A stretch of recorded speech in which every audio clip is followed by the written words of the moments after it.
Εκατομμύρια τηλέφωνα Android και iOS θα σταματήσουν να λειτουργούν επειδή δεν θα λαμβάνουν πλέον πια ενημερώσεις λογισμικού και ασφαλείας. Αυτό συμβαίνει γιατί όλος αυτός ο εξοπλισμός θα είναι απαρχιωμένος το 2022. Οι υπολογιστές θα σταματήσουν να λειτουργούν επειδή δεν θα λαμβάνουν πλέον ενημερώσεις ασφαλείας ή λογισμικού, καθώς οι κατασκευαστές εισάγουν βελτιωμένες συσκευές με νέες λειτουργίες.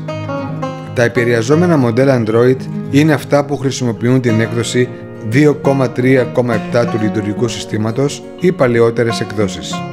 Για να επαληθεύσετε αν το κινητό σας τηλέφωνο είναι ένα από αυτά που θα σταματήσουν να λειτουργούν έως το 2022, πρέπει να μπείτε στις ρυθμίσεις ή στη διαμόρφωση και στη συνέχεια να μπείτε στις πληροφορίες σχετικά με το τηλέφωνο, όπου μπορείτε να επαληθεύσετε το όνομά του, τη συσκευή και το λειτουργικό σύστημα που διαθέτει.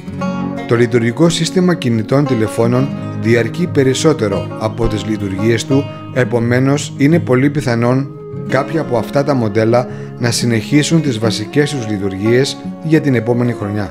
Το πρόβλημα έγκυται όταν καταστραφούν ή αποσυντεθούν, αφού οι αρχικές τεχνικές υποστήριξης των εμπορικών σημάτων δεν θα μπορέσουν να λύσουν το πρόβλημα.